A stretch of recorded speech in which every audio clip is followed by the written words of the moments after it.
My name is Ayush Banik, and my topic for today is annotated bibliography.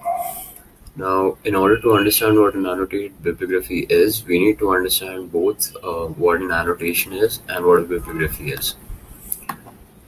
Now, a bibliography is a list of sources. It can be either a book, a journal, a website, etc., that one is used for researching a topic. Bibliographies are sometimes called references or works cited depending on the style format that we're using. A bibliography usually just includes bibliographic information such as the author's name, the title, the publisher's name, etc. An annotation, on the other hand, is a summary and or an evaluation. So it's pretty obvious that an annotated bibliography is a summary and or an evaluation of all of our sources. An annotated bibliography, depending on our project, serve three purposes. The first one is to summarize. Now, some annotations merely summarize the source. They answer questions such as what are the main arguments of the book, what is the point of the book or the article, what are the topics covered, and the length of the annotations will determine how detailed our summary is. The second is to assess. After summarizing a source, it may be helpful to evaluate it. Since evaluation and assessment of a source will help us tell how useful a source is and whether other people can use it for their research or not. Reflect. Once you've summarized and assessed a source, you need to ask how it fits into your research. Was this source helpful to you? How does it help you shape your argument? How can you use this source in your research project? And has it changed how you think about your topic? Are some questions that an annotated bibliography answer. Now, why do we need an annotated bibliography? To learn about the topic. Writing an annotated bibliography is excellent preparation for a research project. Second, to help other researchers. Extensive and scholarly annotated bibliographies are sometimes published too. Now, another reason why people write an annotated bibliography is because writing a bibliography proves that you've read and understood all of your sources since you've gone through them one by one and scrutinized it. Now, the format for an annotated bibliography is as follows: the bibliographic information.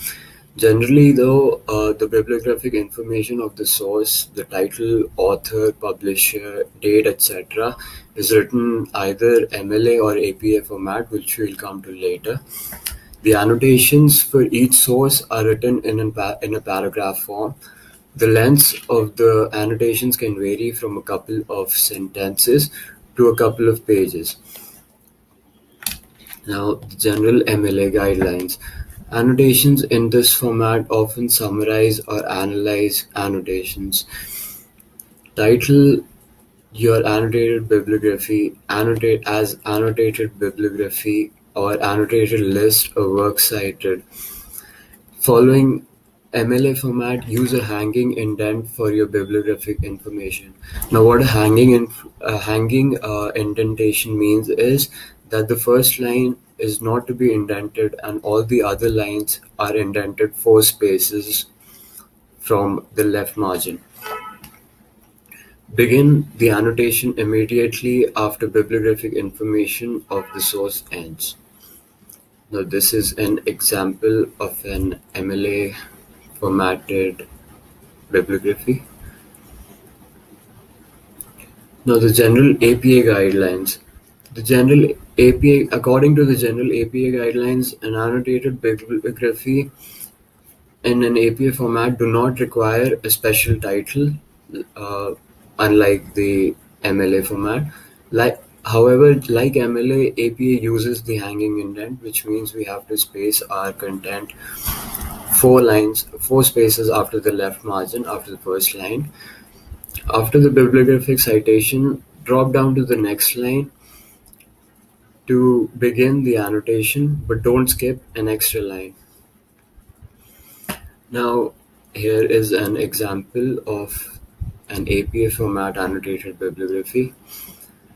Now, one thing that is to notice is that both the APA and the MLA formatted and the bibliographies are a little same looking. So, in order to make you understand how these two are different, here is an example of an MLA formatted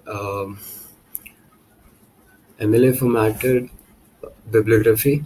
Now, in this example, in this annotation, the writer includes three paragraphs, which is a summary.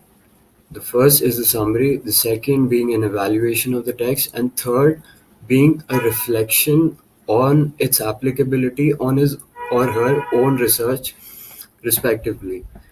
This is a APA formatted bibliography. Now, according to this, the annotation here both summarizes and assesses the book in the citation. The first paragraph provides a brief summary of the author's project in the book, covering the main points of the work. The second paragraph points out the project's strength and evaluates its methods and presentation. This particular annotation does not reflect on the source's potential importance or usefulness for this person's own research. These are the references that I used. Thank you.